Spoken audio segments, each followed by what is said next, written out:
2013ರಲ್ಲಿ ಸನ್ಮಾನ್ಯ ಸಿದ್ದರಾಮಯ್ಯನವರು ಮುಖ್ಯಮಂತ್ರಿ ಇದ್ದಾಗ ಆವಾಗಲೂ ಕೂಡ 25% ಜಾಸ್ತಿ ಮಾಡಿದ್ರು.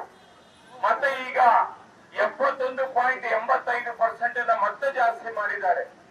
ಬಹುಶಃ ನಿಮ್ಗೆ ಗ್ಯಾರಂಟಿ ಯೋಜನೆಗಳನ್ನ ಅನುಷ್ಠಾನ ಮಾಡ್ಲಿಕ್ಕೆ ಯೋಗ್ಯತೆ ಇಲ್ಲ ಅಂದ್ರೆ, ನಮ್ಗೆ ತಾಕತ್ತಿಲ್ಲ, ಈ ಸರ್ಕಾರ ನಡೆಸಕ್ಕೆ ದಮ್ಮಿಲ್ಲ ಅಂತ ಹೇಳಿ ಮನೆಗೆ ಹೋಗಿ ಅದನ್ನು ಬಿಟ್ಟು ಇವತ್ತು ಪ್ರತಿಯೊಂದು ಬಡವರು ಮಧ್ಯಮ ವರ್ಗದವರು ಬಳಕೆ ಮಾಡುವಂತ ಎಲ್ಲಾ ವಸ್ತುಗಳ ಮೇಲೆ ಬೆಲೆ ಏರಿಕೆಯನ್ನ ಮಾಡಿ ಇಂತಹ ಒಂದು ದುರ್ದತೆಯನ್ನ ತರ್ತಂದಿರತಕ್ಕಂತ ಈ ರಾಜ್ಯ ಸರ್ಕಾರ ಯಾವತ್ತು ಹೋಗುತ್ತೆ ಅಂತ ಹೇಳಿ ಜನ ಇವತ್ತು ಇಡೀ ಶಾಪ ಆಗ್ತಾ ಇದ್ದಾರೆ. ಬಹುಶಃ ಬೆಂಗಳೂರು ನಗರದಲ್ಲಿ ವಿಶೇಷವಾಗಿ ಬಿಬಿಎಂಪಿ ಇರ್ಬೋದು, ಬಿಎಂಟಿಸಿ ಇರ್ಬೋದು, ಬಿಡಬ್ಲ್ಯೂಎಸ್ಎಸ್ಬಿ ಇರ್ಬೋದು, ಇವತ್ತು ಬಿಎಂಆರ್ಸಿಎಲ್ ಇರ್ಬೋದು, ಬೆಸ್ಕಾಂ ಹೇಳಿದ್ದೀನಿ, ಪ್ರತಿಯಲ್ಲಿ ಕೂಡ ಇವತ್ತು ಬೆಲೆ ಏರಿಕೆಯನ್ನ ಮಾಡಿದ್ದಾರೆ. ಯಾವ್ದೋ ಒಂದ್ರಲ್ಲ ಅದು ಅವ್ರ ರೇಟ್ ಅನ್ನ ಹೆಚ್ಚಿಗೆ ಮಾಡಿಲ್ಲ ಅನ್ನೋ ಉದಾಹರಣೆ ಇದ್ರೆ ಹೇಳ್ಬಿಡಿ. ಹೆಣ್ಮಕ್ಳು ವಿಶೇಷವಾಗಿ ಶಕ್ತಿ ಯೋಜನೆ ತಂದಿದ್ದೀವಿ, ನಮಗೆ 2,000 ರೂಪಾಯಿ ಅಕೌಂಟ್ಗೆ ಹಾಕ್ತಾರೆ ಅಂತ ಬಹಳ ಖುಷಿಯಿಂದ ಓಟ್ ಹಾಕಿದ್ರು. ಇವತ್ತು ಏನಾಗ್ತಾ ಇದೆ, ಒಂದು ಕಡೆ ಎಣ್ಣೆಗೆ ರೇಟ್ ಅನ್ನು ಜಾಸ್ತಿ ಮಾಡಿದ್ರು, ಪುರುಷರಿಂದ ದುಡ್ಡನ್ನ ಕಿತ್ಕೊಳ್ಳೋದು, ಸ್ತ್ರೀಯರಿಗೆ ಕೊಡ್ತೀವಿ ಅಂತ ಹೇಳಿ ಅದು ವಾರಾಂತ್ಯಗಳು ಕೂಡ ಕೊಡುವುದಿಲ್ಲ. ಅವ್ರ ಅಕೌಂಟಿಗೆ ಕೇಳಿದ್ರ ಇಲ್ಲ ನಾ ಬಂದಿಲ್ಲ ಅಂತಾರೆ. ಈ ದುರಂತ ಇವತ್ತು ರಾಜ್ಯ ಸರ್ಕಾರದಲ್ಲಿ ನಡೀತಾ ಇರತಕ್ಕಂಥದ್ದು.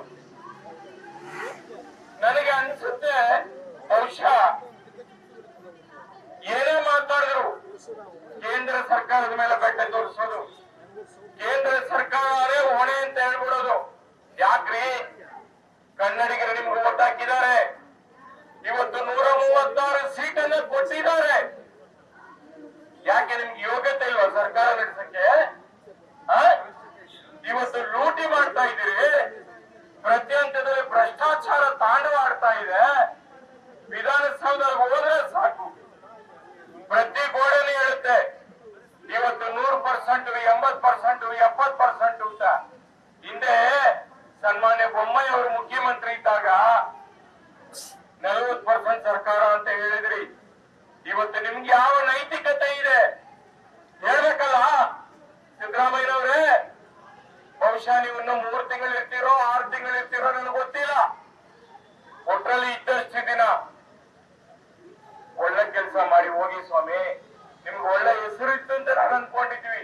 ಯಾಕಂದ್ರೆ ಅದು ನಮ್ಮ ಪ್ರಾಡಕ್ಟ್ ಅಲ್ವಾ, ದೇವೇಗೌಡರ ಪ್ರಾಡಕ್ಟ್ ಅಲ್ವಾ ಅದು. ನಾವು ಅನ್ಕೊಂಡಿದ್ವಿ ಒಳ್ಳೆ ಪಾರದರ್ಶಕವಾದ ಆಡಳಿತವನ್ನ ನೀವು ಕೊಡ್ತೀರಿ, ಜನ ನಿಮ್ಗೆ ಮ್ಯಾಂಡೇಟರಿ ಕೊಟ್ಟಿದ್ದಾರೆ. ಇನ್ನು ಯಾರೋ ಬೇರೆ ಬೇರೆ ಹೇಳಿದ್ರಲ್ಲ, ಮಾಧವಪ್ಪ ನಿಮ್ಗೂ ಫ್ರೀ, ಕಾಕೆ ಪಟೇಲ್ ನಿಮ್ಗೂ ಫ್ರೀ, ಎಲ್ಲರಿಗೂ ಫ್ರೀ, ನಿನಗೂ ಫ್ರೀ, ನನಗೂ ಫ್ರೀ ಇದ್ರಲ್ಲಪ್ಪ. ಫ್ರೀ ಬೇಡ ಕಣ್ರಿ, ರೇಟನ್ನ ಜಾಸ್ತಿ ಮಾಡಬೇಡಿ. ಮೆಟ್ರೋದಲ್ಲಿ ಓಡಾಡೋದು ಯಾರು? ಬಡವರಲ್ವಾ? ಅವರು ದಿನನಿತ್ಯ ಒಬ್ಬರು ಟಿವಿಯಲ್ಲಿ ಮಾತಾಡ್ತಾ ಇದ್ರು, ನಾವು 2 ವೀಲರ್ ಗಳನ್ನ ಎಲ್ಲೋ ಬಿಟ್ಟು ಪಾರ್ಕಿಂಗ್ ಅಲ್ಲಿ ಹಾಕಿ ಮೆಟ್ರೋದಲ್ಲಿ ಡ್ಯೂಟಿಗೆ ಬರ್ತೀವಿ. ಯಾತಕ್ಕೋಸ್ಕರ ಬರ್ತಾ ಇದೀವಿ? ನೀವು ಡೀಸೆಲ್ ರೇಟು ಪೆಟ್ರೋಲ್ ರೇಟ್ ಅನ್ನ ಜಾಸ್ತಿ ಮಾಡಿದ್ದೀರಿ, ಅದಕ್ಕೋಸ್ಕರ ನಾವು ಮೆಟ್ರೋದಲ್ಲಿ ಓಡಾಡ್ತಾ ಇದೀವಿ. ಇವತ್ತು ಮೆಟ್ರೋದಲ್ಲಿ ಓಡಾಡಕ್ ಆಗ್ತಾ ಇಲ್ಲ, ಆ ಪರಿಸ್ಥಿತಿನ ತಂದಿದ್ದೀರಲ್ಲಪ್ಪ. ಯಾತಕ್ಕೆ ಬೇಕು ಈ ಸರ್ಕಾರ? ನಿಜವಾಗ್ಲೂ ಹೇಳ್ತೀನಿ, ಇದಕ್ಕೆ ನೀವು ಉತ್ತರ ಕೊಡ್ಲೇಬೇಕಾಗ್ತದೆ ಸಿದ್ದರಾಮಯ್ಯನವರೇ, ಮುಖ್ಯಮಂತ್ರಿಗಳೇ. ನೀವು ಕೇಂದ್ರದನ್ನ ಬೆಟ್ಟೆ ತೋರಿಸೋದನ್ನ ಬಿಟ್ಟು ನೀವು ಕೂಡಲೇ ಒಂದು ಪತ್ರ ಬರೀರಿ. ನೀವೇನ್ ತಪ್ಪಿಲ್ಲಲ್ಲ, ನಿಮ್ದು ಕೇಂದ್ರದಲ್ಲಿ 60%, ನಿಮ್ದು 40% ಅಂತ ಹೇಳ್ತೀರಲ್ಲ, ಬರೀರಿ ಕೇಂದ್ರಕ್ಕೆ. ನಿಮ್ಗೆ ನೈತಿಕತೆ ಇದ್ರೆ, ನಿಮ್ದು ತಪ್ಪಿಲ್ಲ ಅಂದ್ರೆ ಕೇಂದ್ರಕ್ಕೆ ಒಂದು ಪತ್ರ ಬರೀರಿ ಪಾರದರ್ಶಕವಾಗಿ. ಈ ತರ ಜಾಸ್ತಿ ಆಗ್ತಾ ಇದೆ, ಈ ರಾಜ್ಯದ ಕನ್ನಡಿಗರು ಇವತ್ತು ಅವರು ಹೊರೆ ಆಗ್ತಾ ಇದೆ, ಕೂಡಲೇ ಇದನ್ನ 24 ಗಂಟೆಯಲ್ಲಿ ಈ ರೇಟ್ ಅನ್ನ ವಾಪಸ್ ತೆಗೆದುಕೊಡಿ. ಯಾವುದೇ ಪರಿಷ್ಕರಣೆ ಏನೂ ಆಗಿಲ್ಲ. ಇನ್ನು MD ಮಾತಾಡ್ತಾ ಇದ್ರು ಮಹೇಶ್ ರಾವ್ ಅವರು, ನೋಡ್ತಾ ಇದ್ದೆ. ಬಹುಶಃ ಮೂಗು ಮೇಲೆ ತುಪ್ಪ ಸವರು ಬಿಟ್ಟು ಏನೋ ಹೇಳ್ತಾರಲ್ಲ ಗಾದೆ ನಗ್ಸೋದು, ಹಂಗ ಮೆಚ್ಚಂತ ಕೆಲಸ ಮಾಡ್ಬೇಡ್ರಿ ಮಹೇಶ್ ರಾವ್ ಅವ್ರೆ. ಯಾಕ್ರಿ ಜನರನ್ನ ದಾರಿ ತಪ್ಪಿಸ್ತೀರಿ?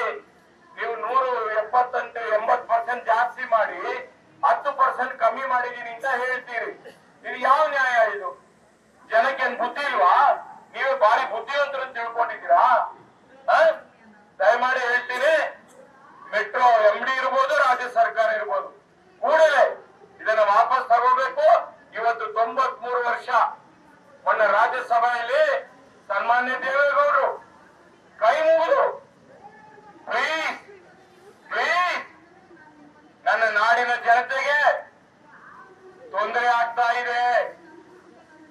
ಎರಡನೇ ಏರ್ಪೋರ್ಟ್ ಬೇಕು, ನೀರು ಬೇಕು, ಕಾವೇರಿ ನೀರು ಬೇಕು ಅಂತೇಳಿ ಕೈ ಮುಗಿದು ಪ್ರಾರ್ಥನೆ ಮಾಡ್ತಾರಲ್ಲ ರೀ, ಕೈಯಲ್ಲಿ ಬ್ಯಾಂಡೇಜ್ ಹಾಕೊಂಡು. ಅವರ ಆರೋಗ್ಯ ಸರಿ ಇಲ್ಲ ಅಂದ್ರೂ ಕೂಡ ಸದನದಲ್ಲಿ ಕೂತು ಮಾತಾಡ್ತಾ ಇದಾರಲ್ಲ ರೀ ಸಿದ್ದರಾಮಯ್ಯನವರೇ. ಅವರು ಪ್ರಾಡಕ್ಟ್ ಆಗಿ ನೀವೇನ್ ಮಾಡ್ತಾ ಇದ್ದೀರಾ ಹೇಳ್ಬೇಕಲ್ಲ. ಅಷ್ಟು ಸರ್ಕಾರದಲ್ಲಿ ನೀವು ಅಷ್ಟು ಮಂತ್ರಿಗಳನ್ನ ಇಟ್ಕೊಂಡು ಪ್ಯಾಕೇಜ್ ನೆಪದಲ್ಲಿ ಲೂಟಿ ಮಾಡಿಕೊಂಡು ನಿಮ್ಗೂ ಪಾಪ ನಿಮ್ ಕೈಯನ್ನು ಕಟ್ ಹಾಕಿದಾರೆ, ಅದು ನನಗೆ ಗೊತ್ತಿದೆ. ಸಿದ್ದರಾಮಯ್ಯನವರೇ, ನೀವು ಪಾರದರ್ಶಕವಾಗಿ ಕೆಲಸ ಮಾಡಕ್ಕೂ ಆಗ್ತಾ ಇಲ್ಲ. ಇದು ಜನರ ಮುಂದೆ ನೀವು ನಾಳೆ ದಿನ ಬೆತ್ತಲ ಹಾಕ್ತೀರಿ.